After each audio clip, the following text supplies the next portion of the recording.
This is episode 140 of the Carrying the Culture Show.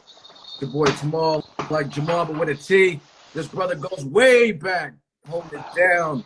Hip hop on all levels, artist, manager, label owner, everything in between. Bunch of classic joints in the 80s and 90s. Dirty Jersey in the building.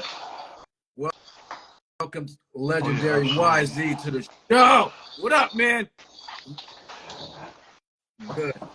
Everything is good. I'm excited. How about you? This is our third time trying to do this, and it looks like we're about to actually be able to get it done. So thank you for your patience and for seeing it through. Man, I appreciate your patience. I lost you. I can't hear you.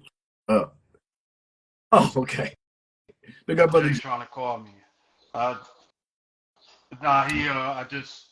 I don't know if you can see this or not, but I can't talk to him. I talk to you at the same time. Yeah, we're gonna get into it, man. So again, thanks. The first time you were in the IG doghouse, I'm in the IG doghouse, which is why we're doing it from this page, and that's all right though. That's all right. Things happen for a reason. So excited to have you on regardless. So thanks again.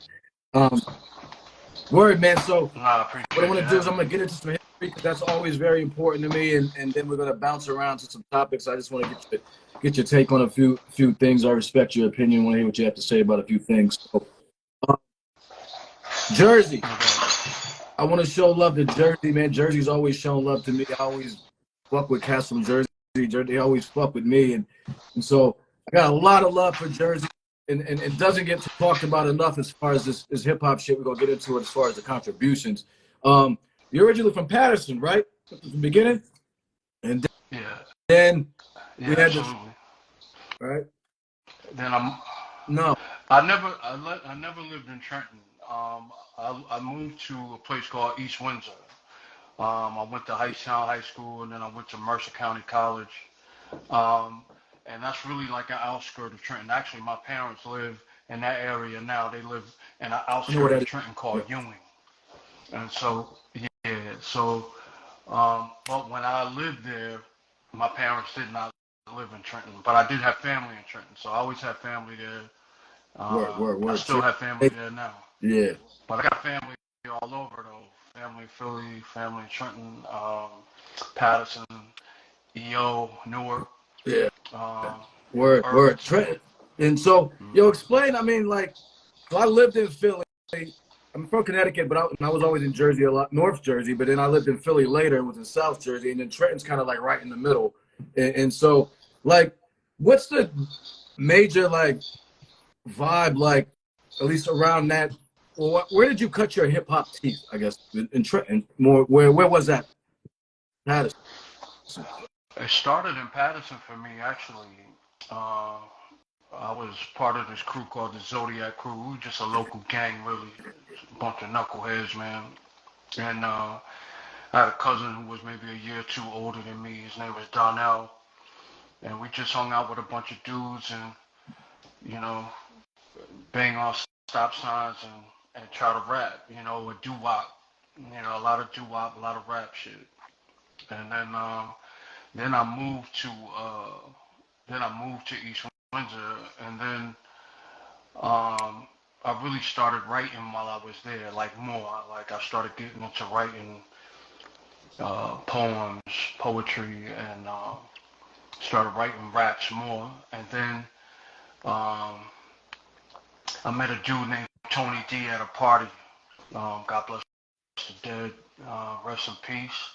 I met him at a party. He invited me to come to his crib to cut a demo. We did this demo, which turned out to end up being my first record. And then, but that was on a small label. Was that Rock and Hard Records. I am who I am? I am who I am. And on the flip side was a joint called I'm Bad. And I'm Bad really was maybe a 7-minute freestyle that I did at Tony D's house over him backspinning to Trans Europe Express, and then we ended up doing this demo that got to this dude named uh, Jeff Mills through another That's dude from by Three the name Times of Dope, Woody right? Wood. Oh, it's not. 'Cause that's what I wanted No, to clear. not Woody Wood Not from the Three same. Times Dope. No, not Woody Wood from Three Times Dope. This Woody Wood was a secondary DJ up at Power 99. So even though Jeff Mills would be doing the mixes, he would get mixes sometimes from Okay, Woody thanks for Wood. clearing that. So when, so I know about the Tony. You linked up with Tony D. So when did the two-tone production start? That's right around that time. Well, after we did the demo and I put this record out on this label, I went to Tony. I was like, yo, you know, we should do something with this. At the end of the day, I don't want to really put another record out on somebody else's shit. We should do our own shit. And he was just like, I don't know, dog. I was just like, yo, we can do it ourselves. We could do it. And so we got in a car, went down to City Hall, started Two Tone Productions, which was Tony DePula and Tony Hill, or Anthony DePula, Anthony Hill, White Cat, Black Cat. You know, we just played on that shit. And started Two Tone Productions. And then shortly thereafter, we started working on new music. Um, we did In Control of Things. We did Thinking of a Master Plan. We did this other joint. We were just doing a bunch of demos. And I ended up hooking up with this other dude named Timothy Bale out of Trenton, who was just starting this fledgling label called Diversity. And I acquired 50% of that label, and then the next thing you know, I'm like 17, 18 Yo, years what old was the with my own shit. driving? I mean, because not a lot of 17-year-olds are thinking of about doing that, and I definitely get into it more later too. But what was the mindset at the time of just being like, Well, what I saw was the record that we put out before that. It was just two brothers who, put together this little label. They couldn't have been no more than 10 years older than me. So I was like thinking, well, shit, if they could do that, why can't I do it? And so that's what I did. And I already started it. That's what kind of prompted me to move with Tony and say, let's do this ourselves. And then I don't think Tony really appreciated the fact that now I got Two Tone Productions with him, and then I got Diversity Records. I don't think he thought that oh, was like it's cool. based on And like so loyalty type when we shit, signed or for, like you doing your well, I don't know. I don't know why he thought that, because at the end of the day, I was 100% about the business, trying to make sure. And Tony D wasn't really about the business side of this. He was really just about making beats. He wasn't really trying to be the businessman. He wasn't trying to do that. And so, but I think when I did the diversity thing, he felt some kind of way about it. And anyway, we ended up signing right. PRT to I'm diversity. right there And because I'm mad at you because why? the world needed a PRTYZ joint. Um, yeah, I agree with you.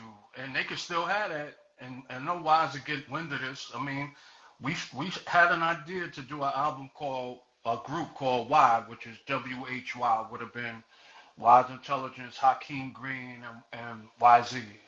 And we've been talking about it for the past 5 years. We just haven't done it yet. And Hakeem called me today. And I'm sure he probably will get wind of this too. So, but I've been pushing him. And I've actually been in the studio with Wise here. When he comes and he asks me, he's working on something. I set up some time for him and hook him up with some time to do But some stuff, because because that's of my brother. I love him. some I'll say goofy stuff back, like you guys ended up being a little beef. No, it was a lot of beef, and it was stupid shit. It was stupid shit. I mean, and I actually believe that a lot of it stemmed from how Tony D felt about certain things. Because I think he started whispering in their ear about shit. and making them feel a certain way about Tim Baylor and even me. And the only reason I know that to be, I felt that way for a long time, but the only way I know that that's actual fact now is because I talk to Culture all the time. That's my dude. I talk to Wise all the time. I don't really talk to Wise about the past, but Culture and I, we talk about some shit, like stuff that has happened.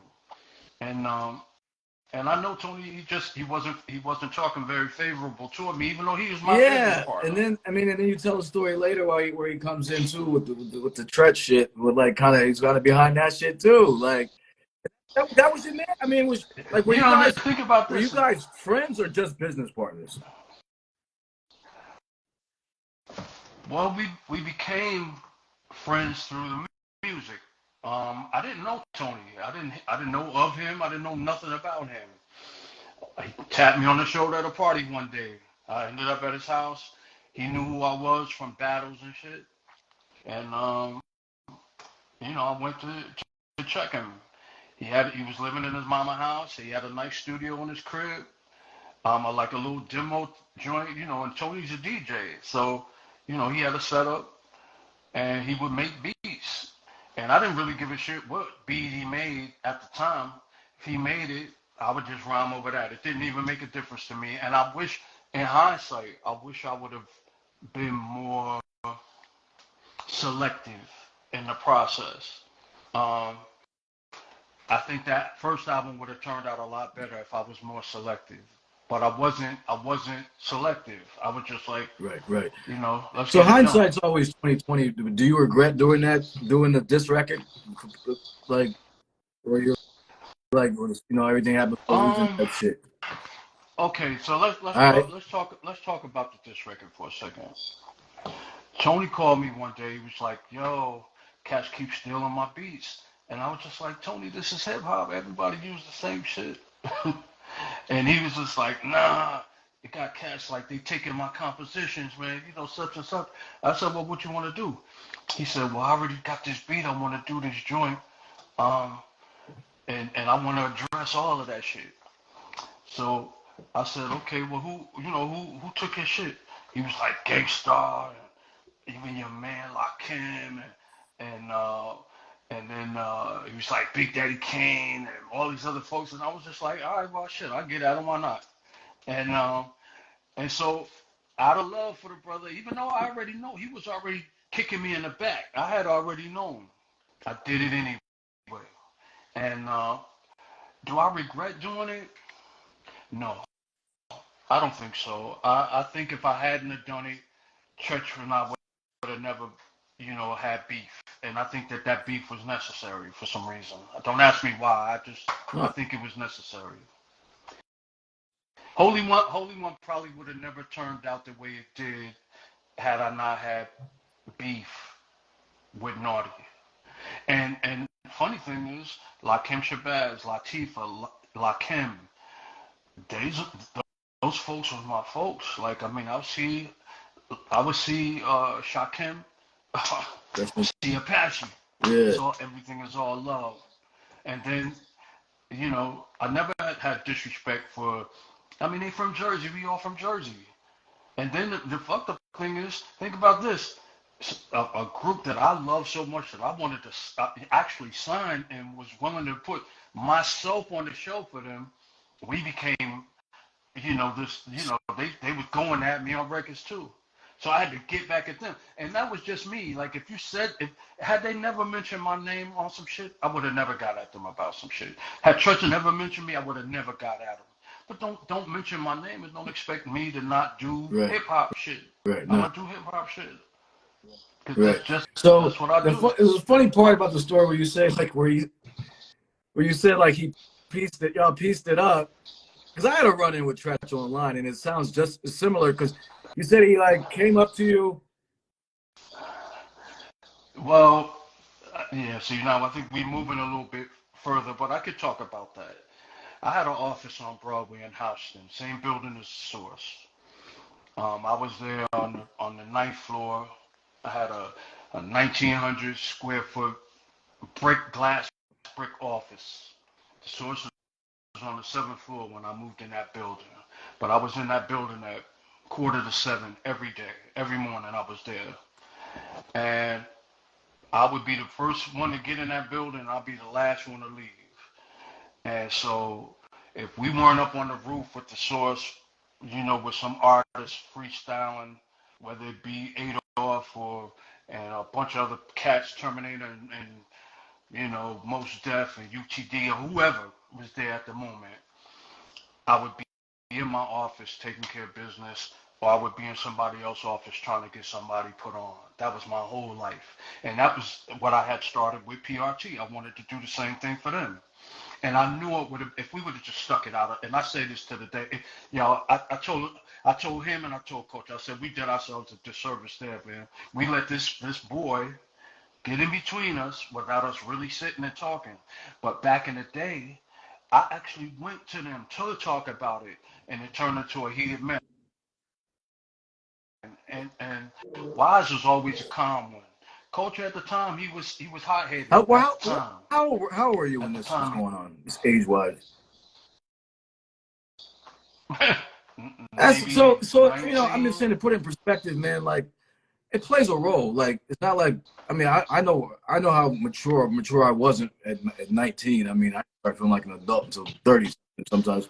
Like, I mean, so I just it's wild, man, because it's unfortunate, but it's like as 19-year-olds, like, we do the macho shit, we do the dumb shit, and so we tend to kind of go that route sometimes. So, damn. But yeah, it is because I No, it mean, was foolishness. I it's agree, right? unfortunate as a fan of hip hop, man. Like, we need dope if you guys do something, but at that time, during that time period, that would have been a phenomenal project. Period. It would have been. It would have been. It would have. And that's why I'm trying to convince Wise that we need to do this project before something happens to either of us. We need to get this project on, Yeah. just for the prosperity of it. We need to do it. I mean, just to show the consolidation.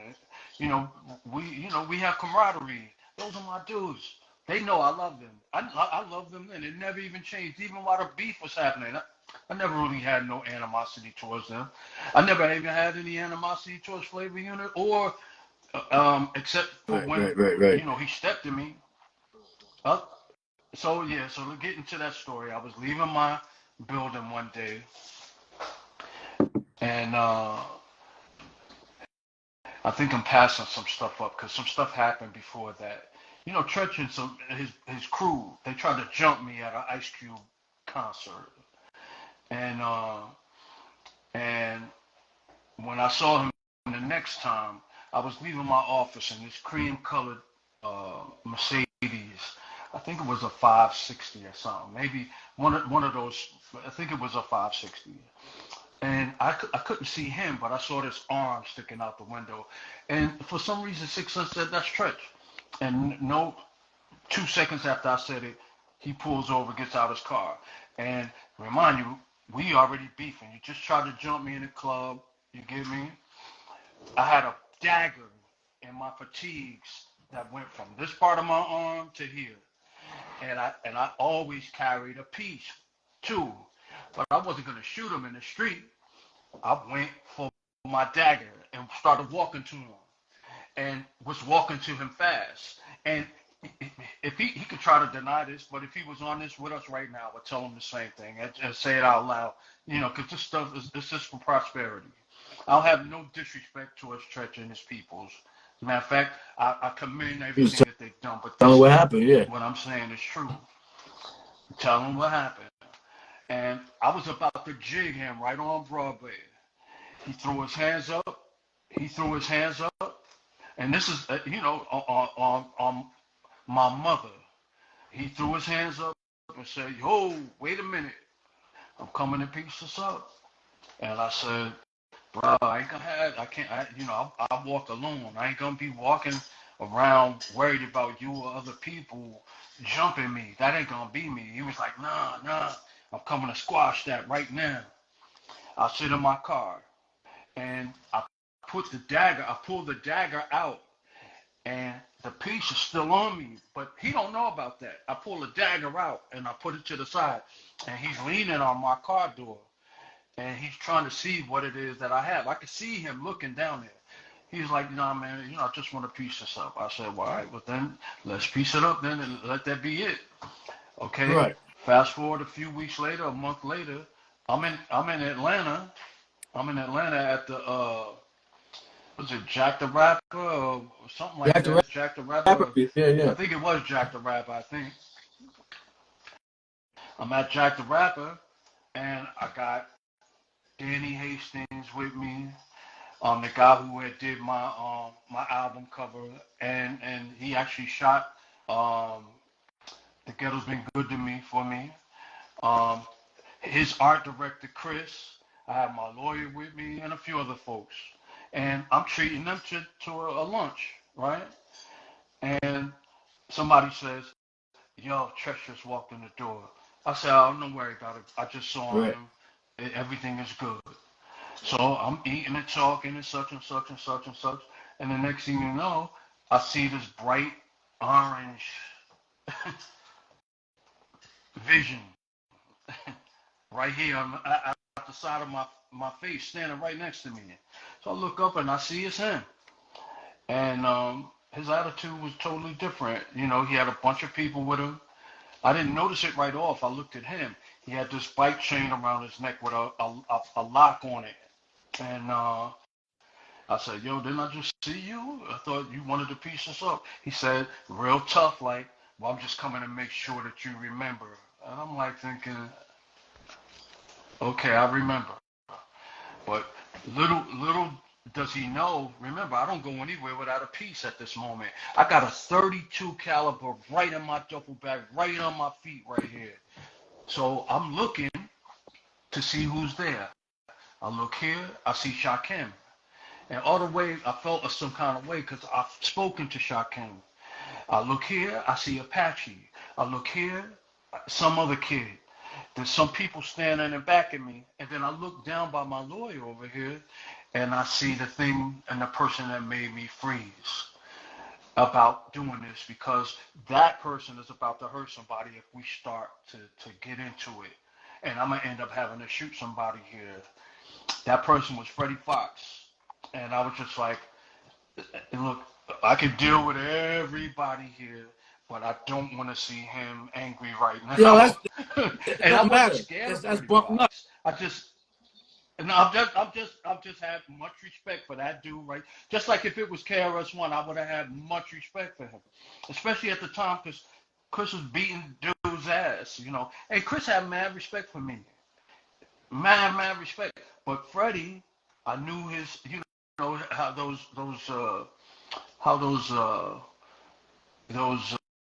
stories, his persona preceded him, and so I had never met Freddie Fox before, but I recognized him right away, and he's sitting right over my lawyer. So I'm thinking, if the beef go down, he gonna punch my lawyer in the face, and if my lawyer gonna turn around and sue me, because it's really my fault. It's at my table.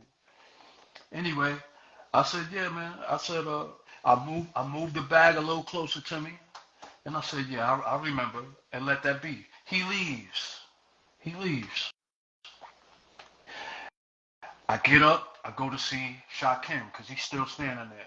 Shakim's like, I already know what you're gonna say, you know, but that's how I eat. And I said, no problems, I get it. And Apache was there too. And I said, but man, it's like, I thought we was beyond this already. That deal was, because I really, and I've seen Shakim since then. I've seen him since then. So anyway, to make a long story short, I I go upstairs to smoke out with Redman, and at the time I wasn't really a big smoker, but I felt like I need to do something right now. That's Clara calling me. Um, I need to do something, so I go up there. Needless to say, I don't smoke anything.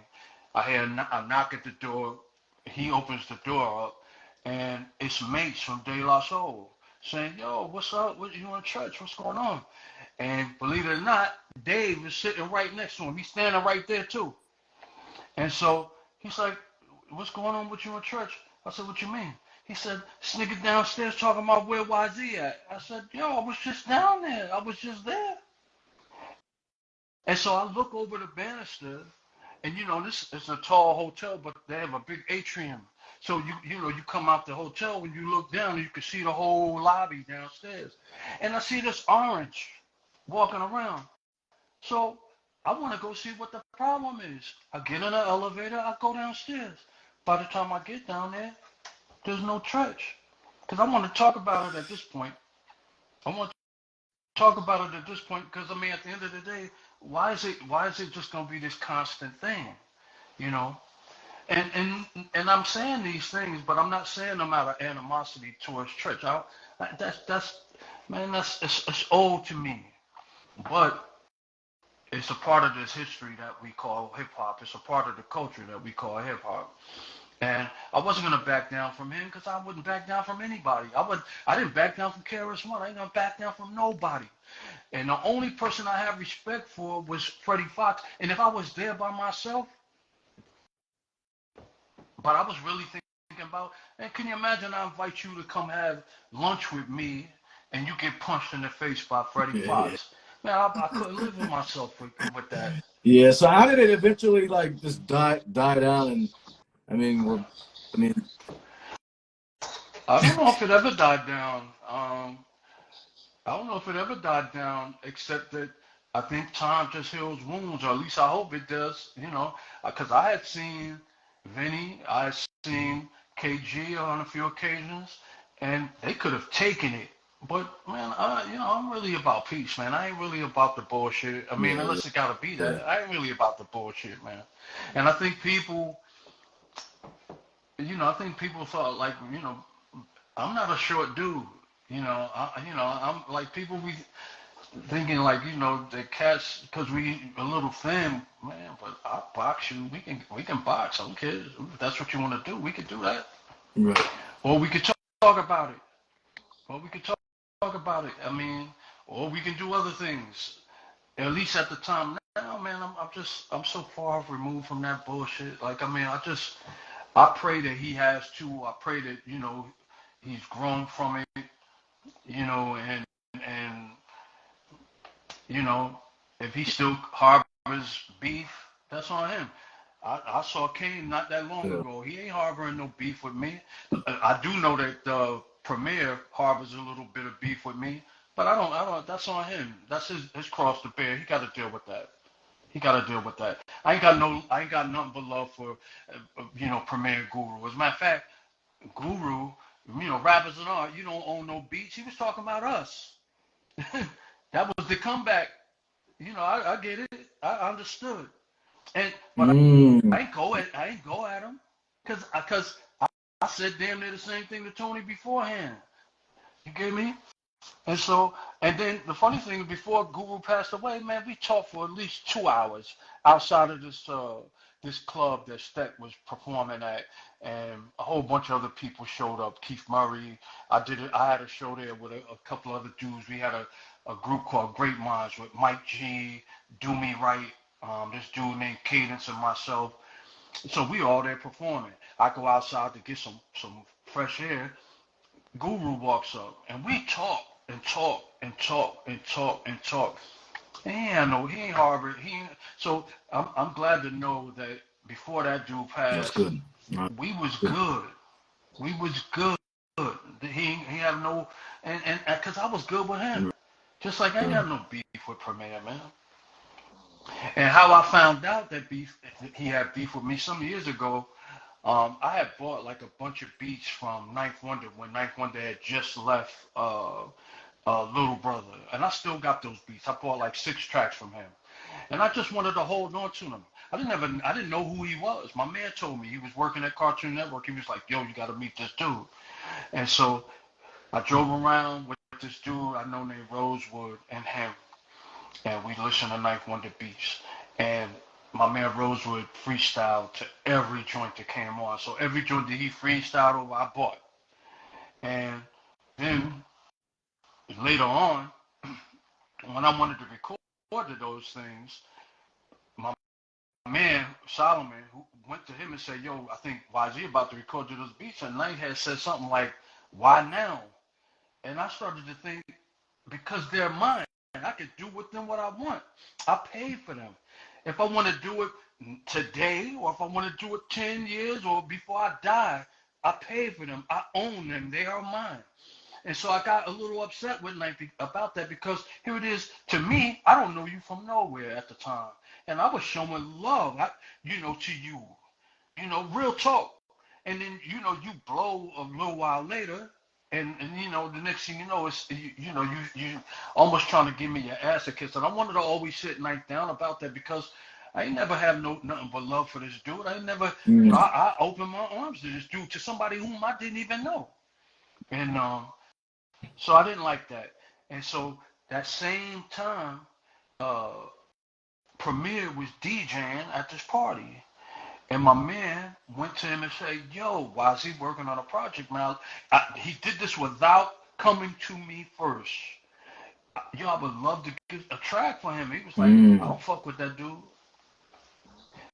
And I was just like thinking, I told Solomon, I said, first off, man, look, before you ever talk to anybody about me, please come to me first. Come to me first. Because I would have said, hey, I ain't looking to rock over a Premier beat. I'm good. And he was just like, well, I was just next to him, so I was like, nah, dude, we don't operate that way. Talk to me first. And then after talking to Guru and having everything peace, to think that this dude, after all those years, had been harboring this evil energy, and I was like, man, it made me not even want to fuck with him even more. And I ain't got no animosity toward him, but nigga, I'm a grown ass man with many businesses. I've been in business since I was 16 years old. I do what I do. I don't, Right. Especially, man, especially at this age when the joints are achy and stuff. You know what I mean? You gotta let that shit, People, I just think people don't grow up, man. And we as men, especially black men, we all we got. We all we got. They already pitting women against us. They pitting everything against us. We all we got. So if you want to hold on to shit, hey man, like I said, that's your cross to bear. I ain't gonna take that cross with me. When I go, I'm gonna be carefree. Right. I'm gonna be, real talk, man. conscious. Especially about black men too, because nobody fucks with us. We and we don't even fuck with each other either. So no. Well, I'm gonna say well, I fuck with us. I say it. I think that whole adage that we gotta watch what we say. When we say things like we don't fuck with us, we don't. Yes, we do. I fuck with us hard. I fuck with us hard. And so the message that I'm gonna give to my brothers is, yes, I do. And I know brothers that fuck with me and fuck with other brothers hard. And those are dudes I gravitate to. Makes sense. Everybody else, man, can eat a dick. Let's transition to this tower with the power blowing up in Texas, because I got a funny add-on story to that, as far as and it blew my mind. How did that happen? Actually, before Tower with the Power actually blew up in Texas, so we decided to do a video for it. Master Plan is what actually took off in Texas. Master Plan was, on daytime radio in Houston, some spins in Dallas and Austin, but mostly Houston. Houston was giving us mad love, and then I ended up coming to Houston and touring all of Texas, being based out of Houston. Some apartment complex gave me an apartment, uh, furnished and everything, just to do something for the kids around the holiday, and rap to them and talk to them. I did it. They gave me the spot for like 2-3 months, and while I was there, I took my crew around, and we toured all of Texas, from Texarkana, Killeen, Waco, San Antonio. We did Prairie View. We did everything. Nacogdoches, places I had never even heard of. So I didn't mention the big cities because, they was already in that. But we did all of Texas. And then when we decided to shoot our next video because Texas had showed me so much love, more love than even New York was giving me at the time. I was like, man, if I'm gonna shoot this video, let's shoot it in Texas. And Amanda Shear, who actually shot that, um, she was like, would you wear this "Don't Mess with Texas" T-shirt? I was like, hell yeah, give it to me, cause I fuck with Texas. I still fuck with Texas. And then my crew, they ended up falling in love with Texas, and they still there now, making a living and doing their thing and owning That's businesses crazy. and shining. Be Fine, Pumice and Finer in Texas, living it up, families and everything, all because we started something in Jersey that was nothing. That's why I tell people, yo, you gotta let the bygones be bygones and move on, man, and grow from what you're living in, and realize that even though, like you asked me, what I take back, what happened with church, am I resentful of this? Mm, no, I can't because my history would look different you know what I'm saying? It might look better, it might look worse, but it would look different, and I'm Makes okay sense. with the way Makes it sense. looks. So I saw you in that shirt, right? When that video came out, I was when did that joint drop? That was 90.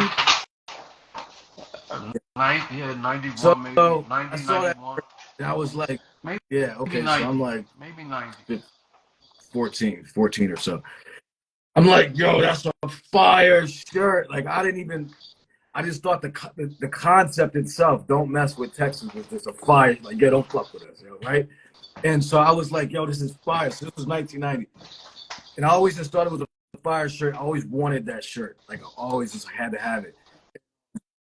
And so Can't I quite get got that it. shirt now. And when I went to college, I went to Texas somewhere, and I saw it down, and I copped it. But that song always stuck in my head because of the shirt. And I got a picture of myself rocking that shirt in 90. Like, it's wild, yo. And like Crazy, whenever I crazy. see that shirt, it always takes me back to that track because I used to bump that track even more Right, because of the shirt. So kind of right. crazy. So, I appreciate um, that. yo, real quick because we're gonna jump around to some things. Talk a little bit about the managing, man. I mean, like most Steph and Agwell, you didn't. It was Adolf, right? Yeah, it was a few people. Legion of Doom, which had a dude. Well, actually, it was Kev Rock. I don't know if you're Yeah, familiar he's on with my page. Scott He's Free. he's an A&R for Scott I'm Free. Loud, right? Yeah. Yeah, well, but he started out in a group called Legion of Doom, and that was my group. If you look at if you look at Holy One, everybody's in that. One Step Beyond, Legion of Doom is in that. Terminator's in Word. that. Adolf is in that video. Um, yeah. Um, at the time, Yeah. Most was in a group called Right. UTD, Urban Thermodynamics. His brother was in that video, and he's in Ghetto's Been Good to Me too. Oh, That's big up to him. He's on DCQ. the page too. Yeah. That's crazy. Yeah, so DCQ Sess and Most, um, we had solidified this deal with them over at Empire with Patrick Moxley. And things just got funny, man. And I got much love for those brothers, man, and emphasis. I mean, I see them every now and again. Like Moshi comes here sometimes, or I might see him on the road, and there's no love lost. There's no love lost. I mean, I'm proud of him. I'm proud of everybody that came through or came across my desk and moved on to do some other things. Believe it or not, I don't know if you remember this or not. Lord Finesse came across my desk. but I'm gonna say this: a lot of the early MCs from the late '80s, early '90s came across my desk. Look, I was in the same building as the Source. They Right. came Right. across my Wow. desk. They came across my desk. I just couldn't take on everybody. I had a group called the Lost Boys too. And then another group came called the Lost Boys ended up coming out after. Um, but yeah, man, we were doing some things. I had a comedian by the name of Maya DeGiorgio. I was just doing my thing, man, and really trying to to Do you help folks get put do you on. like that I really much so. more or less equal to the form? Or, Actually, yeah, I thought I don't more know. so than the artistry. Um, I never put those two together. I only got really into the game of rap so I could help other people do the thing. Um, I always loved rapping because I like writing, but I guess if I had my choice back then, I would have left rap completely alone and just focused on the management side of it because I think a lot of the artists that I was managing, mind you, we're all in the same age group, and that just seemed to be a problem. They couldn't look at somebody that was an artist and think that my heart was going to be completely into them. Where I literally put my career on hold for everybody. But they don't. But they'll never understand it. Maybe they understand it now. But family, I was like living on top of the world at a second. I could have really just taken over New York for a second because Wow. there was nobody doing nothing. Not from an independent standpoint. I mean, because the only people I would see every now and again was Dame Dash, but Rockefeller hadn't started yet. I would see, and I'm talking about, shifting through offices like I was, and Busta Rhymes. But Flip Mode wasn't in existence at the time. You get me? They were just really, I don't know what their business was at the time. Maybe this was around the time when Dame was trying to, shop, Right, right, right. Jay. I don't even know. I just know that I would go in offices, he coming out, or vice versa. Same thing with Bus, and whether it be in New York, whether it be in Atlanta, California, I would run into these dudes often. And and but I was established at the time. I was doing my thing, and I was putting myself on hold for other people because I just love the culture, man. I love the culture. I Yeah, wanted to do something for somebody else. You know, um, I yeah. still feel that way now, and I get in the studio when I want. Think about, I just told you, when Boss come and he called me, I book time for him. I take care of that. I book time for him because I want him Right, to do whatever it is right, he want to do. right. You know, and the same has been with me in business. Like, people come to me with different business ideas. If I like it, we move on it. I put a lot of money in a lot of different things. Believed in a lot of people. Not everything turns into, you Yeah, know, gold, but yeah. that's okay though. For No, I me, think it's that's trial dope, and man. I error. mean, one of the things that since I've kind of been involved with this more on a official level is been able, being able to help people out and make connections and put people. I got my man Right. like um, working with Elder Sensei and stuff, like one of his childhood idols, and they got joints together and shot a video in Jersey and stuff. So, no, it's that's good shit, man. And it's and you can kind of sit back and when it does work, it's like wow, man, like I was a it's a beautiful thing. You know what I'm saying? When these connections do work, we spent a lot of time talking about the ones that don't, but like the ones that when they do work, it's beautiful. You know what I'm saying? Yeah, it's funny. I don't know if it's Elder Sensei, but I think I might. That we recorded. I recorded for somebody else, and he got a verse from me, and he got a verse from L. And so I've heard it. But I Yeah. recorded a bunch of shit with a Yo, bunch so of I people, man. want to bounce around a little bit. I mean, we're talk a little bit about this ownership thing, man. I did a post the other day, and I was just like, man, 50 years of hip hop, we do a lot of parties, but we don't own shit, and we don't and on a grand scheme, we don't as far Well, as publications, I agree with you. channels and I stuff agree with like you. that. Well, what happens is I just think that we, as a whole, um, believe the lie. We believe that if we got some parent in front of us, or ahead of us, or on top of us, that parent's gonna look out for us. But I learned early on that you gotta watch who you're in bed with, and those people, if you give them control over you, they're gonna show you who they are, and that's why so many people have so many issues.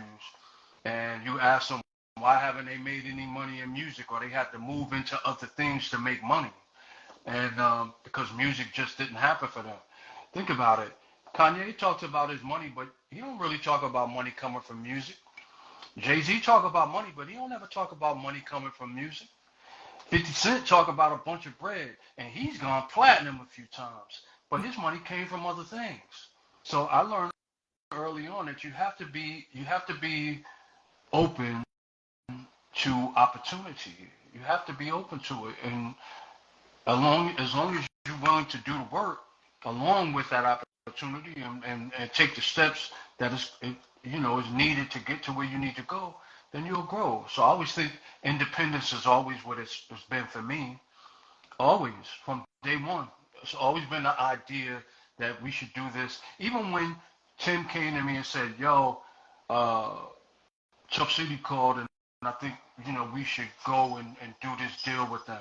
I said, "No, I don't want to do that." And he was just like, "Yo, but what he wasn't saying was, yo, I don't think I could take it any further. I don't think I could do any more." You get me? And so, you know, we ended up doing that deal. But like I said, man, if we just would have waited, and we could have waited another, at the time, it could have been 3 months, it could have been 6 months. But, Always. hindsight 2020, Always. it is what it is. Yeah. I'm happy with where my life That's is good. going, though.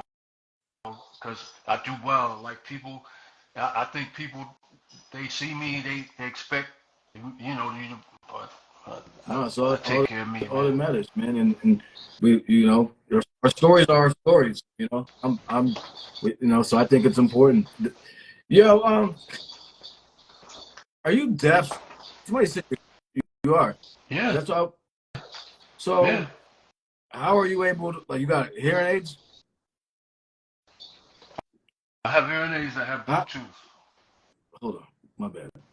How did that, through the music or some accident? Music, guns, Damn, fighting, dumb shit. it's been like that for A long, long time wow. now. A long time. It probably started when I was like maybe, I didn't notice it then, but it probably started Wow. when I was maybe 20, 21, 20, 21, and it started getting real bad maybe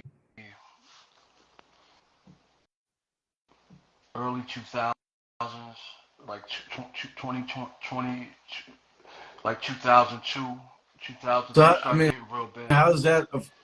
Seems like it would affect you in making music or and how you hear or no? No, it don't affect me at all. I make beats. It don't affect. I mean, technology is a wonderful thing. I'm able to have this conversation with you, and had you not asked me, nobody would have thought I was deaf because I'm not. No, I you hear. haven't. No, I you haven't said, haven't. huh, I like huh. to. I mean, I hear things and I check wikis before I do these conversations, and a lot of times they're. I mean, the wikis are always interesting. So I wanted to. This is, like I said, things I want to clarify. Yo, Yeah, wow, like wow. 90% of my hearing is gone. Maybe Man, well, hats off to more you for, now. like, you know what I'm saying? Afia is just You joined. I got a see lot of people Afia in in here here. What's going on, showing you sis? love. Big up YZ. If you got questions, please use the questions feature. I can try to pull it up. We do have a few things. I'm glad Afia came in. You talked about management. Um, um, I've done management for a few people. Not always like for the longest periods of time, but like Nappy Roots, I've done some management for them. I've done some management for Dead Prez or Stickman. And we're still cool. I see probably Nappy Roots a little more than I see Stick, but I just talk to Stick, so we cool. Like I got so much love for these brothers, man. Like I mean, they don't even understand. Like I mean, I was always willing to put my shit to the side to make sure that these cats, Right. you know, have a means. And if I can help them in any way, Right. I'll do That's it. dope. Yo, why do you think Jersey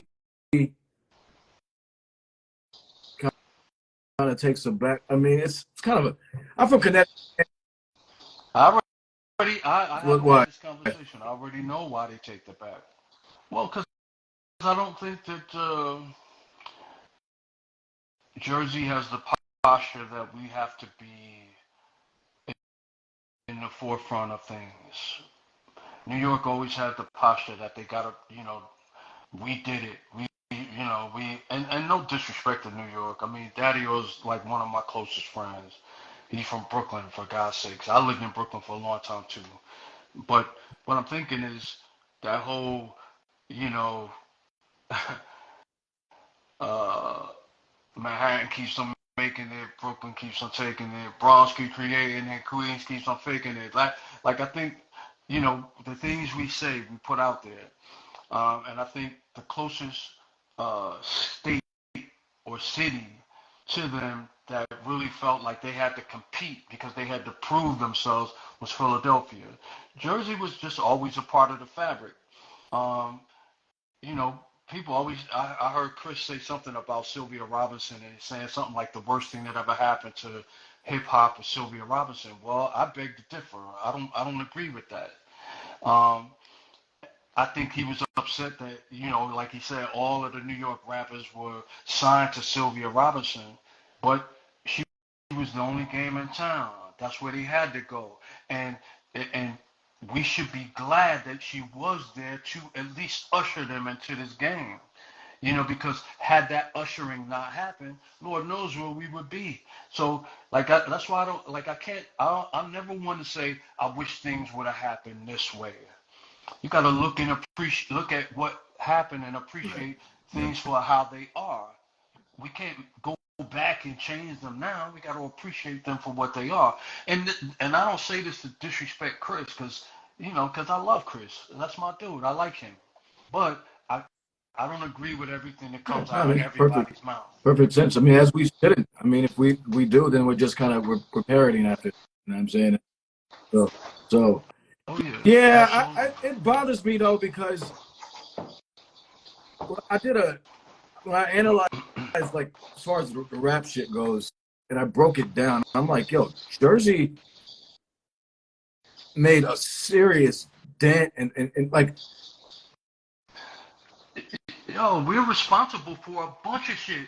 But like I said, we're not the type to be like, you gotta pat us on the back.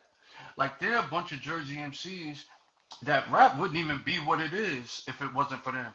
Let's start with Duke Booty for one. Everybody when they talk about the message, they talk about I don't even want to mention his name because everybody know who I'm talking about. But you know who I'm talking about.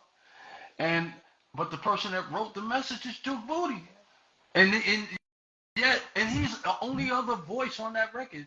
But you would think that there's yeah, only one MC on the message, and you would think that uh, vision was his. He didn't even want true. to do that record. He didn't want to do it. And no dish. And look, the message changed my life. And at the time, I wasn't thinking Duke Booty nothing. You get me? But you mention a message, everybody's like, Melly Mel. And I'm like, I love Melly Mel. I do. I truly do. I love Grandmaster Flash and the Furious Five and everything that they represent for the culture. But why is it that Melly don't really stand up for that Jersey dude Mm. that put him Yeah, on? not the question. You know, and Sylvia is the responsible party. She was like, look, you want to make records, you got to do this one Yeah, first. the The rest of the yeah, crew that's was like, I crazy. ain't fucking with I that. mean, it's just like, I mean, I'm used to. I mean, you from Jersey. I'm from Connecticut, man, and we gets no love in the tri-state. So I I I understand. I There's know, but that some don't. I'm cats that just came saying out of the bigger Connecticut. picture. I mean, yeah, it's we hold it down. But I mean, anything that we get, we gotta fight and claw for because everyone thinks it's all Tony Danza shit. Like, you know what I mean? So it's what. Well, just think of it this way. I figure like this. Jersey can be that way. We can figure out a way to fight and claw for it, or we can just allow time to Yeah, represent what it's supposed to represent. Like for instance, like yeah, and you may disagree or agree, but two of the greatest MCs that ever walked the face of this earth is Rod Digger and Lauryn Hill, and the names hardly ever come up. And see, you may not think that, but to me, man, those girls represented a whole nother aspect of what hip hop is and how to represent. Think about it. To be around a bunch of cats, like the outsiders, right?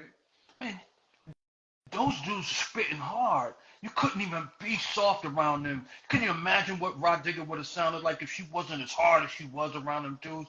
They couldn't have it. They would have been like, nah, sis, this ain't working. This ain't working.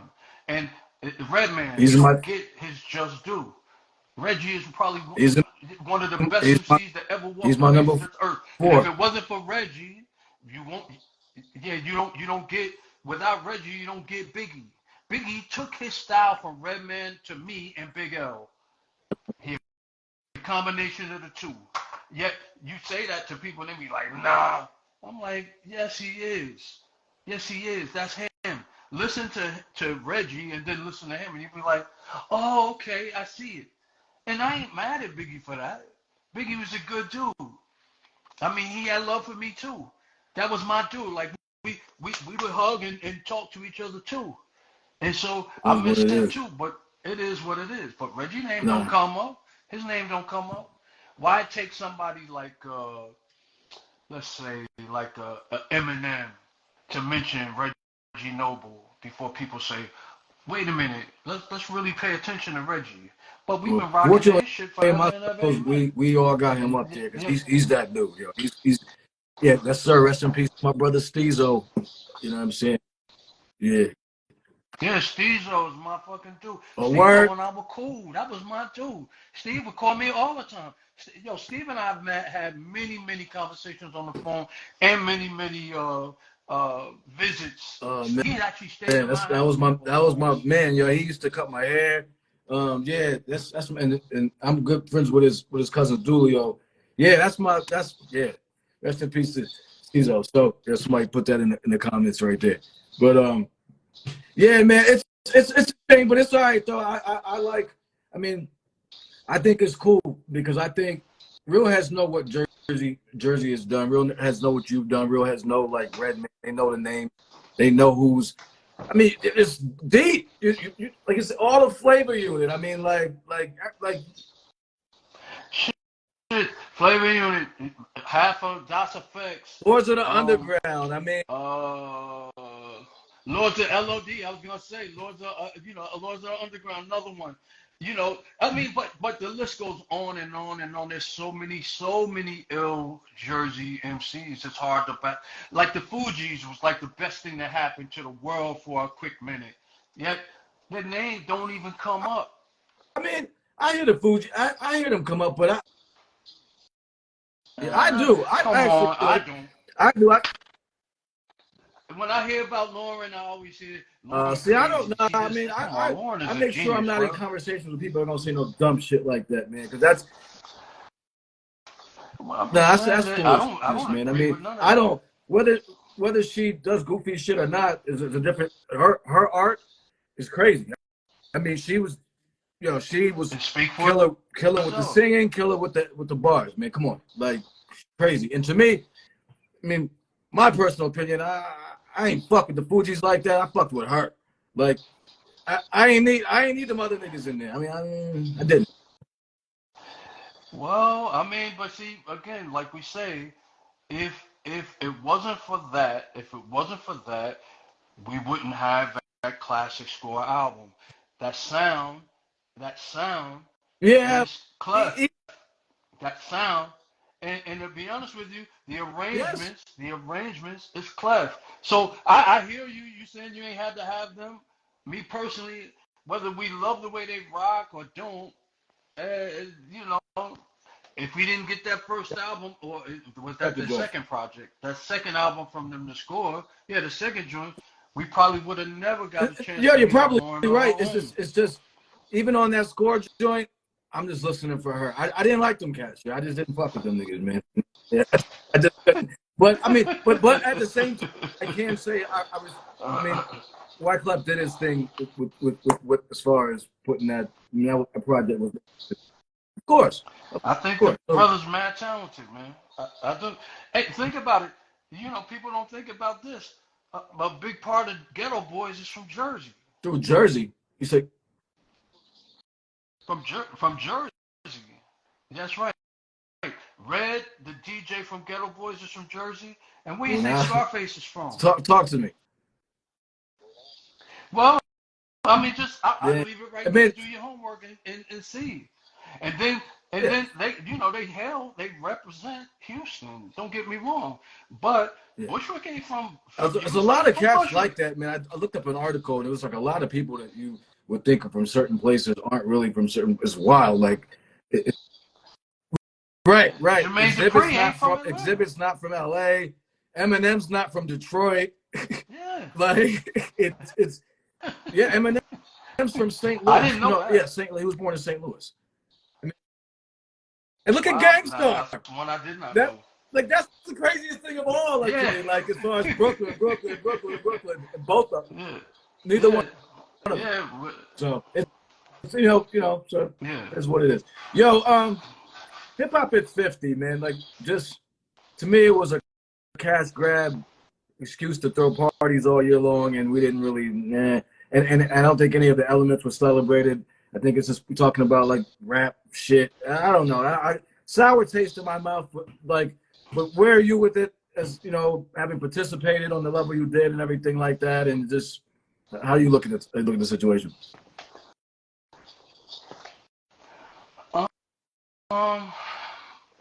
I think people did what they felt they could do.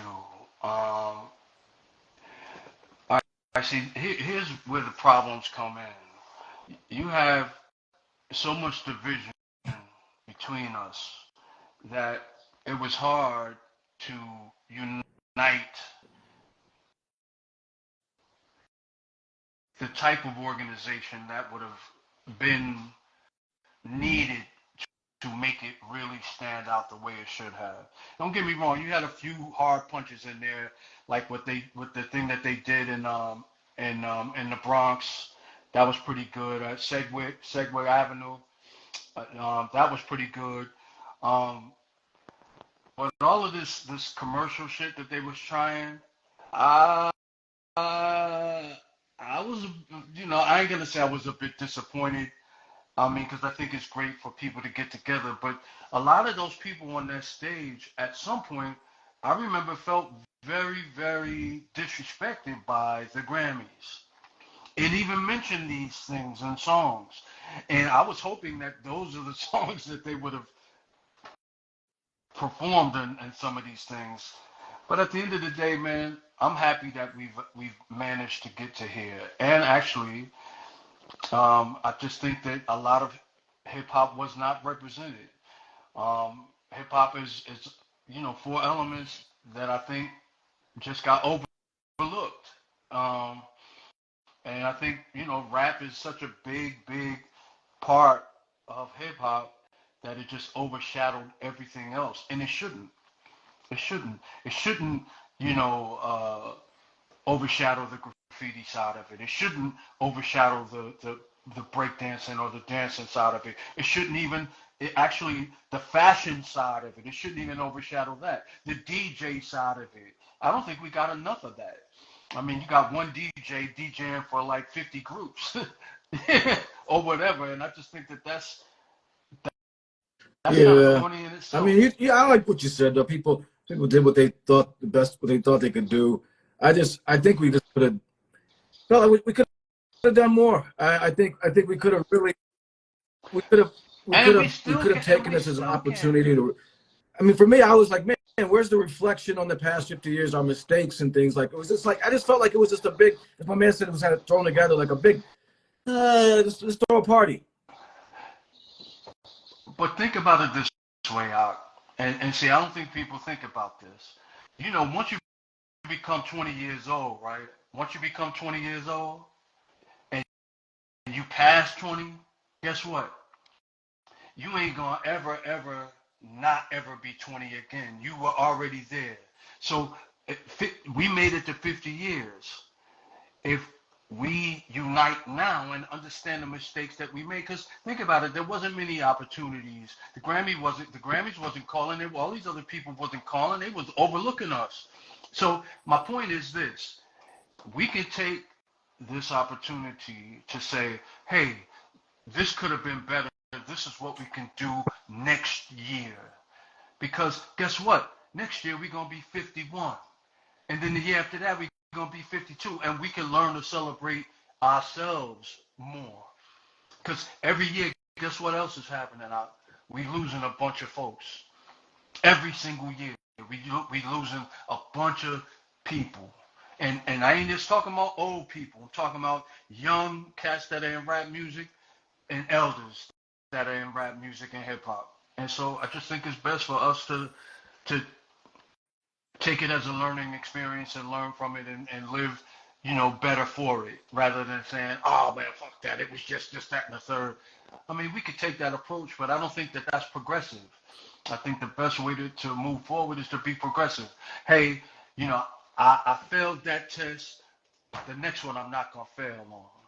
I'm not gonna, or I'm gonna do at least. No, I think it's a good point. I mean, I do think reflection is necessary, though. I mean, as far as, I mean, if I'm looking at this whole year of how we could have celebrated this and really shown out for this and what we actually did, yeah, it's a disappointment. That being said, I agree with you. It is about moving forward. We can move forward, and I've tried to think, like in my head, okay, what can we do to unify ownership?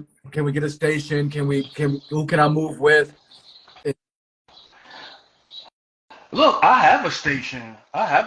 So you can always use that platform. So at the end of the day, I know when people see me, they don't see, because I'm not the one to put everything on my shoulders. I don't do that. It's not even about that.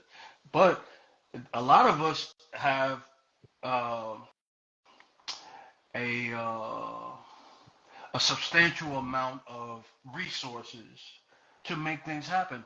I just think that sometimes we turn to people who will never, part from their resources or share their resources. But there are some of us that are willing to give those resources up freely and willfully, and knowing that there is a bigger picture that will benefit from it. So you asked me what's the benefit to being from Jersey compared to other places? Man, my mom told me and taught me how to be open about everything. Take care of the whole. Because if you take care of the whole, mind you, I'm taking care of myself in that too. If I'm only taking care of myself and everything else crumbles, eventually I'm gonna crumble too. Facts. That's real talk. You got a station. I have to talk to you about that. Yo, how'd you link up with Two Max? I got invited to do Brother Jay. Brother Jay actually had talked to some cats over at the Visionaries, and he was doing a joint with them, and they invited me to be on this record with them. It was Sadat X, Brother Jay, Oh shit. Brother Ali, myself, and the Visionaries. A song called Need to Learn. And so I went there, met with them, and we just became cool. And then Max, he stayed in touch. We ended up, when I was working on a project, he ended up doing a joint with me. I recorded some other stuff with him. I don't ever know what he did with those records. I asked him about that. I was like, Alex, what you do with, these records we did? And I don't know if he even remembers where these records went. But the one that I worked on, for my project, I ended up putting on a Muad'Dib album that I put out. And then I also did some stuff with Slug from Atmosphere and Brother Ali. And Brother Ali, that's on that same album. I'll send you that project so you have it. So many I'm putting the to me. That's what I wanted to get into before we get on out of here, man. As far as like, I know you don't like to, I know you're not all out there with that. But yo, real quick, hold on. We going back. So your page is, your page is very interesting. It runs the gamut, and a lot of times people's pages, like I said, they're like bumper stickers. I mean, you can kind of tell a lot about somebody through a bumper sticker, and I'm like, wait. It's like, yeah, and I appreciate it because I'm glad. I'm like, okay, he posted. like you post shit where it's like on other pages, people would trash the messenger. And I'm like, it's about the fucking message. And I really appreciate you. That's I it. mean, you got everybody from Candace, Charleston White, everybody. I mean, what's the message? Everybody. Look, the name of it, it's the Black Bank. And see, what's a bank? A vault of riches, right? And people, and it's the Black Bank on top of that, from which everything comes, everything. So when you start looking at it, right, I think that people expect it to just be me, you know, singing my song. And I ain't never been that person, not once. I've always thought about the whole. And so if I'm glad you asked this question because people don't understand where I'm coming from. They ask me, man, well, why don't you ever add a whole bunch of, you know, comments and stuff? Because it's not even about that. It's about what do you get when you look at this? Do you get joy when I get joy when I put a post up? Because there's certain messages that aren't just all political. Some of it's very funny and light, but it's it's us. That's who we are. We ain't just this stringent military thought based, you know, robotic entity. That's not what we are. What we are is we're very family oriented people. We love fun. We love excitement. Um, we get sad. We get a lot of death. There's a lot of drugs in our community. There's a lot of politics and laws that work against us. And then there's the other side of that too. All of those people who seem to benefit from all of the things that we have brought to the table, that they just seem to overlook us. And I ain't just talking about Caucasian people. I'm talking about Asian people. I'm talking about African people. I'm talking about people from all over the world that benefit from us as black men in this country. And black women, not to dismiss them at all, but they seem to have forgotten who they are. And I'm not saying all black women.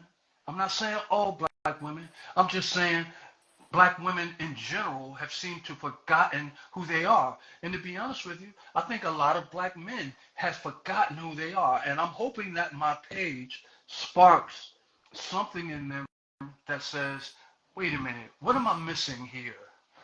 What, you know, go, scroll, and what am I missing here? Because there's a message here. And believe it or not, I just don't post anything. I'm not one of those persons that just post anything. I think about it first, you know, and everything that I post has a particular feeling that's attached to it. Are you post? And I'm hoping that like when you post something, are you posting? Like, do you always agree with whatever opinion it is, or oh, you damn, lost you? YZ. Yo. But yo.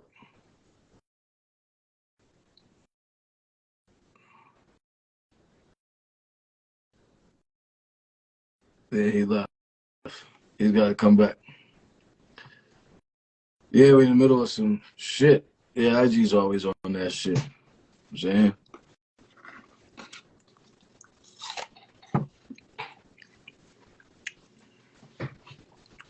About to finish it up with YZ. I bet his phone died. No more lashes, bonnets, pajamas, Ugg boots.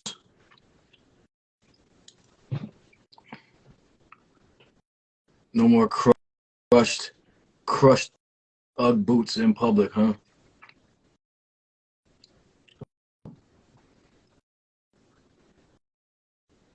Leave the PJs at home. Salute.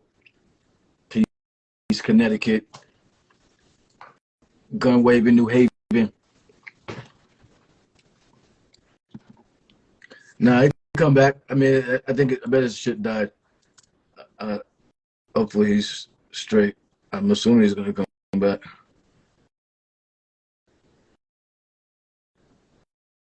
I'll just send it to him.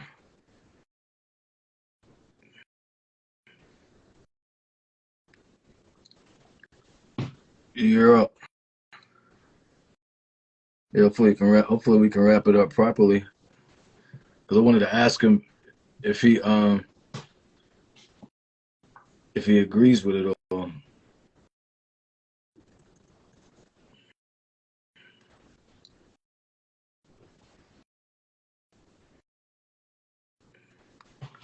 Man, wonder what happened. Phone must have died. Some shit. Might have to run it back.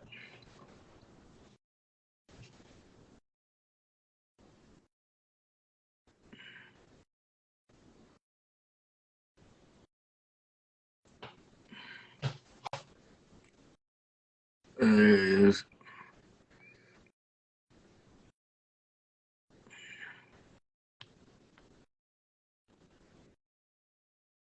This has been a great build. Yo. Yo, man, my bad. But so yeah, you were asking me something. You said so you're posting and then it went out. Oh yeah, this is very important. So when you post, because you typically do not put comments. I look for like any clue or any indicator here. I'll see an occasional emoji. So when you post, do you agree with everything that you post, or Oh no, absolutely you not. You meaning agree meaning I'm pro for it? No. Some of it I can't. Some of it I can't stand. I can't stand some of it.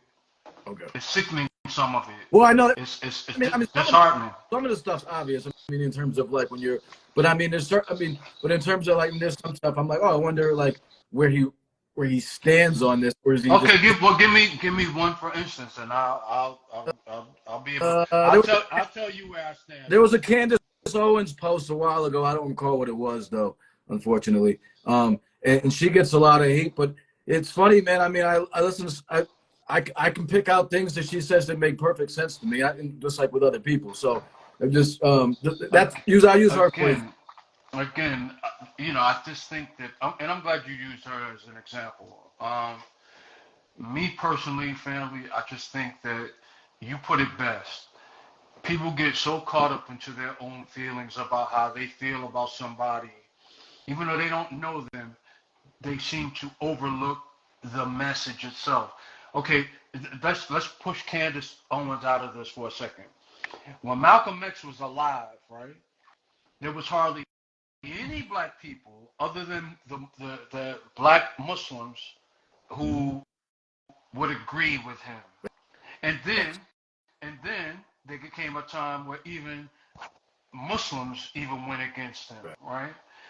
And so it took for somebody to die, to be killed, assassinated, for somebody to say, oh, wait a minute, let's rethink this.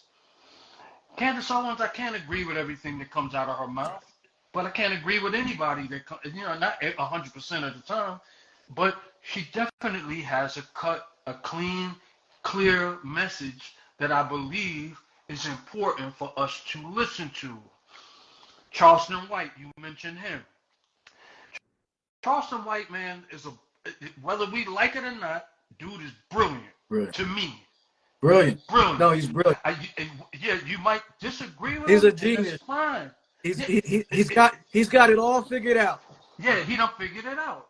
And see, and people they think that and I don't ride Charleston White dick like that, and I don't agree with everything that comes out of that man's mouth, cause you can't, and he knows you can't. But that's his whole play. And if you fall into the idea of continuing to hate him because you hated something he said, then you missed the message. Kevin Samuels, they did the same thing to him. They missed the message. That man was not being negative to people. We saying, look, we need to be together. Yeah. Yo, what's wrong with that message? Yeah, we don't like accountable. I don't like to generalize, and I'm following your lead here as far as like you said, what we put out here. I'll quote Brother Jay. We have a hard time with our people with accountability. Never. when it comes with internal shit. We do Yeah, not. You can't. yeah. We don't like checking each other. It's fucking all you hating. You hating. Can I live? Like for instance, I'm gonna give you another one, and hopefully this will hit home. This whole thing with women right now, right? Like I try my best to not look at women as much as I look at the situation and what had prompted them to act and think this way. You understand what I'm saying? Yes. Because you can't fault them. You can't fault them for doing what they think is best. Yes. You don't have to agree with everything, but if we continue to just act like we hate what they're saying or what they represent, there ain't no growth in it. There's no progression. There's no progression.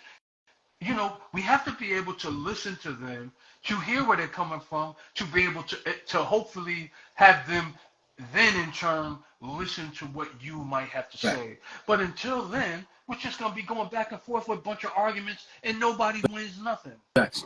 Yo, I got a question for you along that lines. Okay, my spiritual teacher used to say to me, and we used to talk about like traditional men and women values and women, the feminist movement kind of being like this, like, right? So, okay. The feminist movement was a controlled experiment, period, in the story. Right, so, they did exactly what they did, and it's still going on real strong right now, especially in our community. So let me ask you this.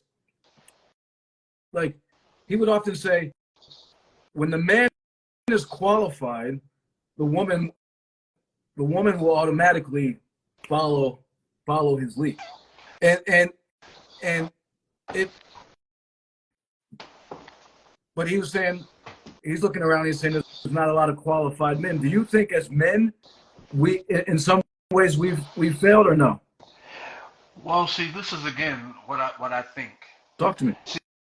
See, I think those adages, they have convinced women on a whole that men aren't qualified anymore, especially us. Mm-hmm.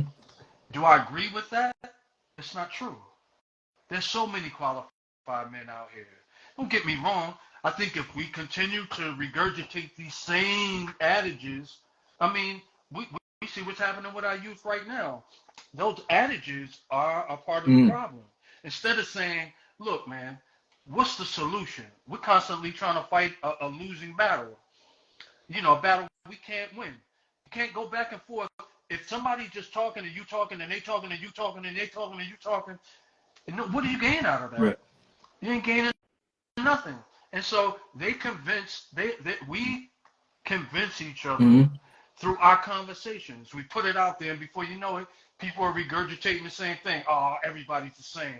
It's this, you know, this one's thinking this, and they all. I should start hearing that. All men, all black men, all this.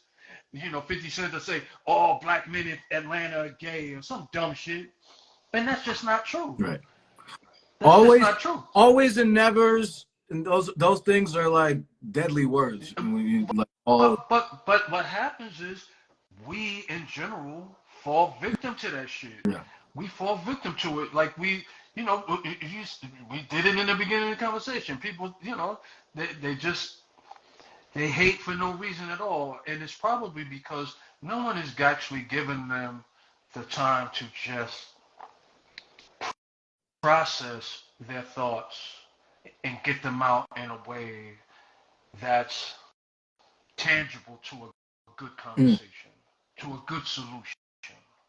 And so I'm willing to be that person, and I'm hoping that page is working because it's everywhere. It's not one particular thing.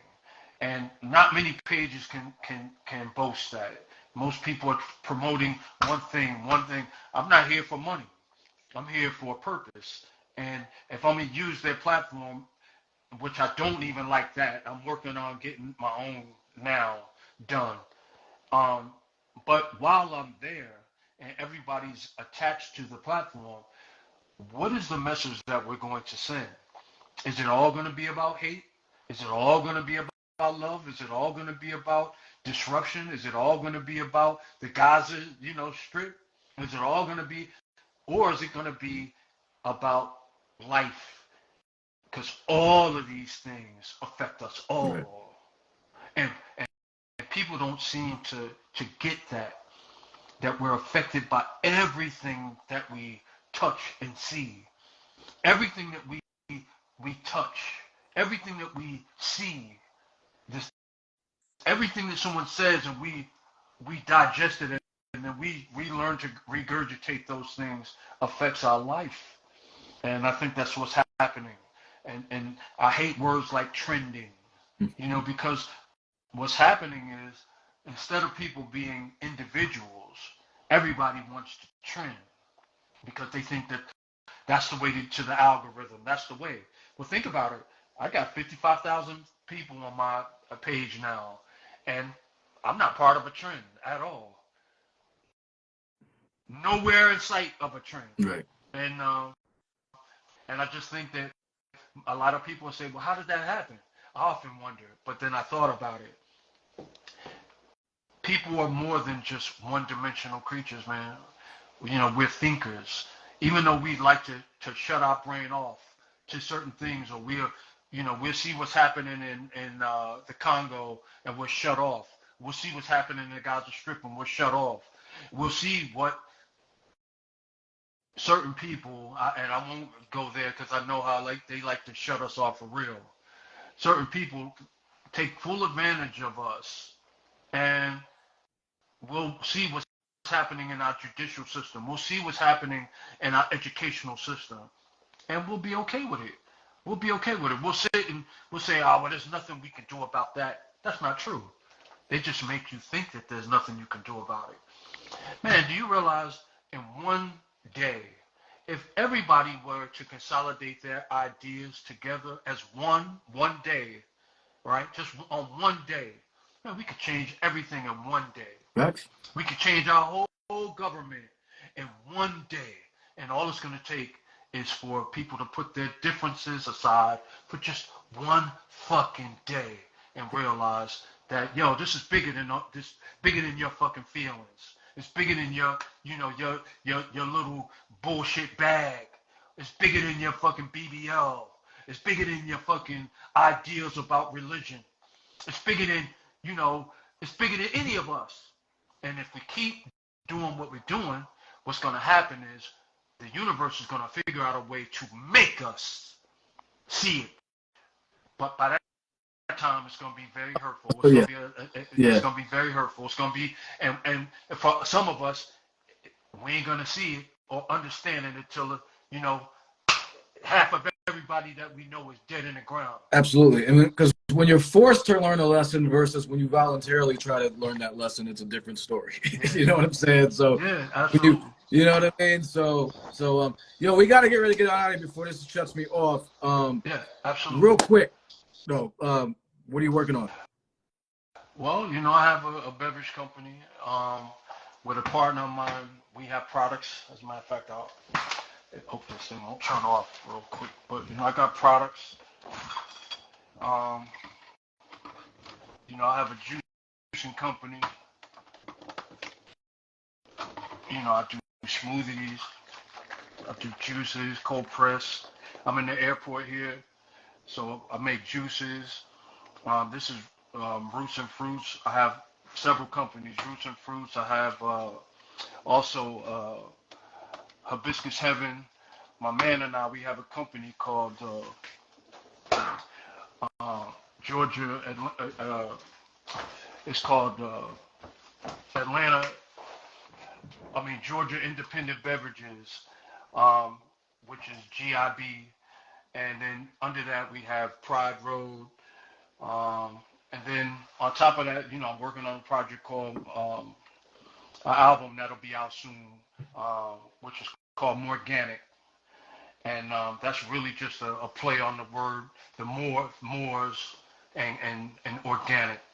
And I'm hoping that people, pay attention to it, because a lot of times we put out stuff and people just don't pay attention. They always say, man, I wonder where such and such went. But the phone, man, it's so easy to find people. And so when people say that, I just, I just realized that, you know, they're not real. They're not real to this. They, you know, they're just in the moment, and so they're just one of those persons to be like, I'm into you for the moment. But people that want to find good shit or want to find you, it's so easy to Yeah, do of that. course. I mean, Yeah, it's so easy to do that. it's When too easy. people say, "Man, you still making music?" and I'm like thinking, I don't know. Tell me, am I still making Right, music? right, Takes is for you to right, right. check. Yeah, facts, facts. So yeah, we'll be on the lookout for that, man. Definitely keep me in the loop with that.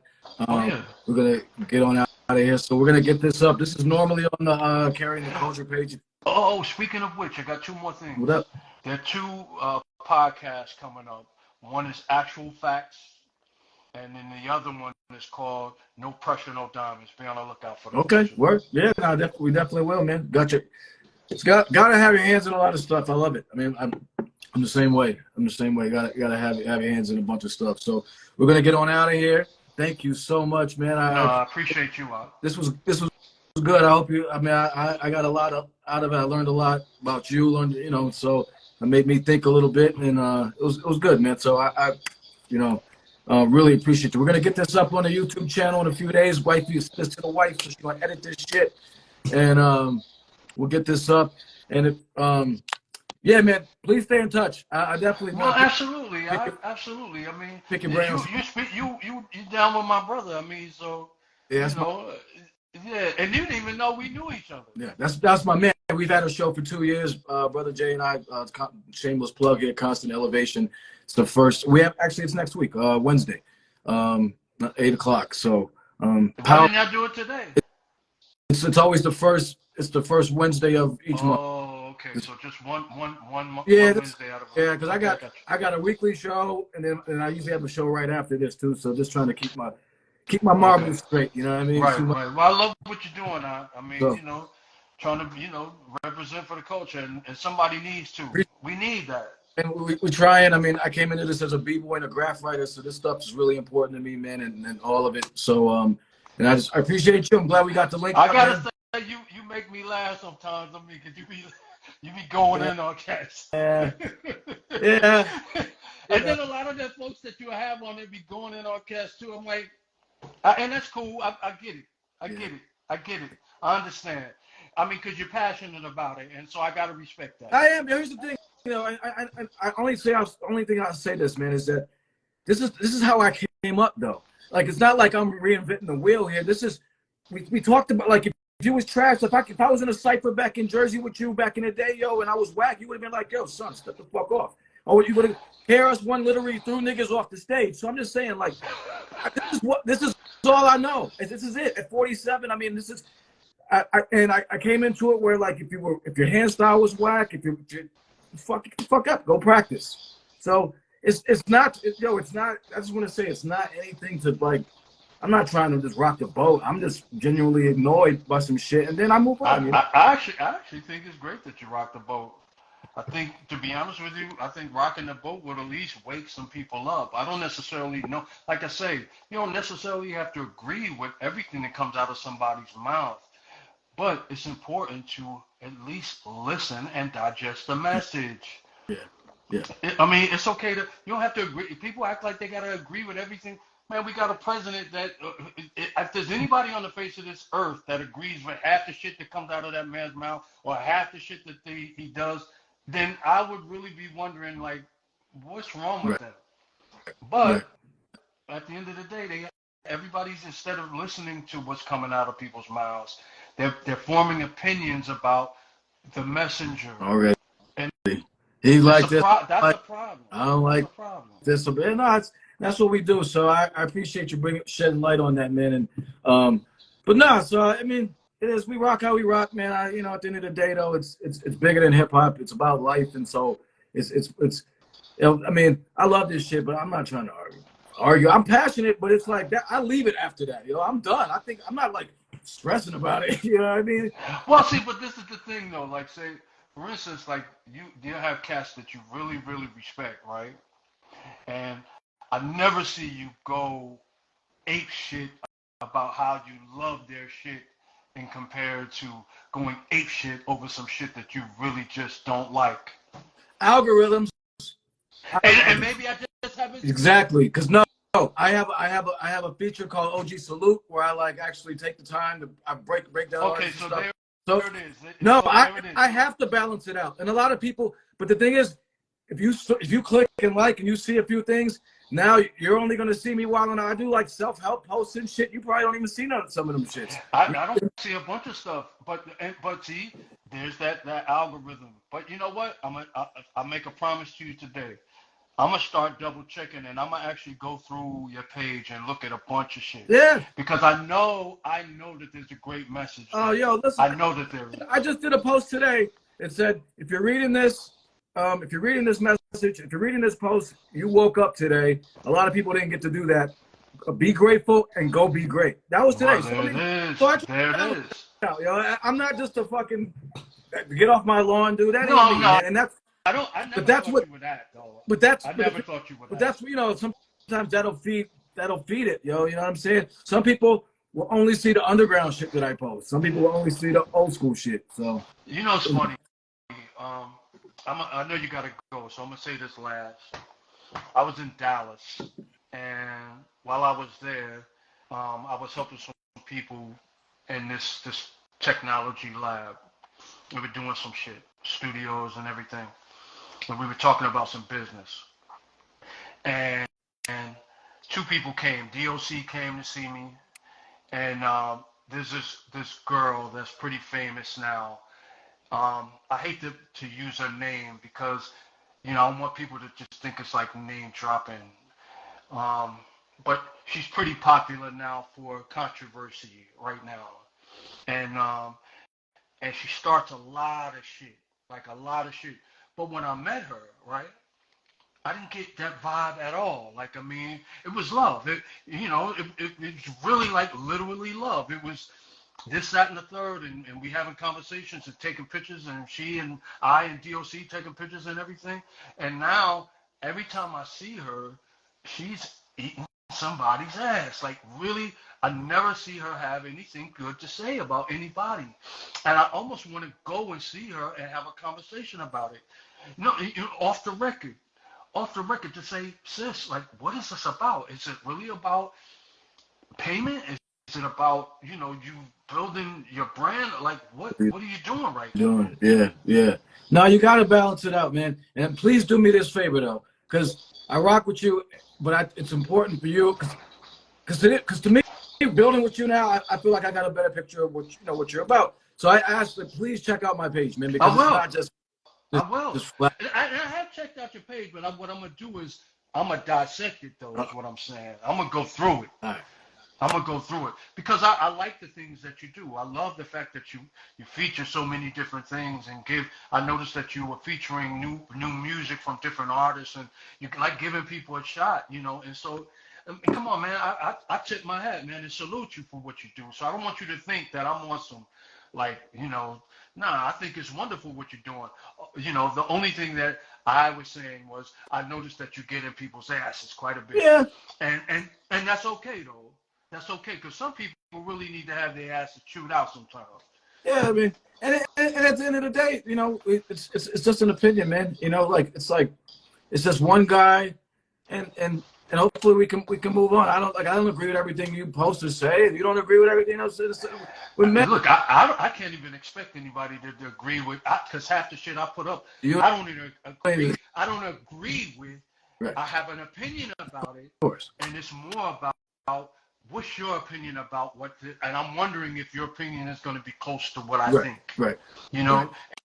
And if, because that's how we get a chance to know if people are alike, are alikes, yes, because some people, man, I look at some of these responses or comments and I'm like, nah, we would not hit it off at all. You can just file that. That's just a good way to weed people. Yeah, no, trust. Yeah.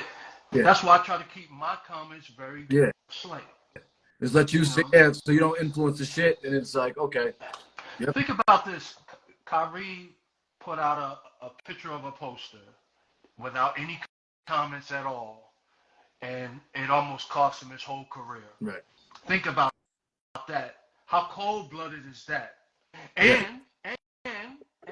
to make it even worse, to add insult to injury, Shaquille and whom I love, that's my man. I love him, my man 50 Grand. But just like him and anybody else that I love, I tell it like I see it. I've seen Shaquille getting his ass about that. Right. And then later on, see that Shaquille actually featured that same movie at his theater. Premiered. I didn't know that. Wow. Premiered it at his. And so I was like thinking, how can you be mad at dude? Nah, that's when you know. And so, and no disrespect to my man, but at the end of the day, we need to stop criticizing each other for dumb shit. Right. How are we gonna love each other if the only thing we can do is criticize Good each point. other? Good point, man. And I will take it to heart. We're gonna end on that. Yes, sir. And thank you so much. Man, We're gonna get this up on YouTube soon. Appreciate you for taking the time out with us, man. And appreciate you. Nah, this was good. So thank you for everybody rocking with us in the chat. And YZ, ladies and gentlemen, Dirty Jers in the building. Thank you, brother. Yes, sir. We'll talk soon. Thank you. All right. All right, bro.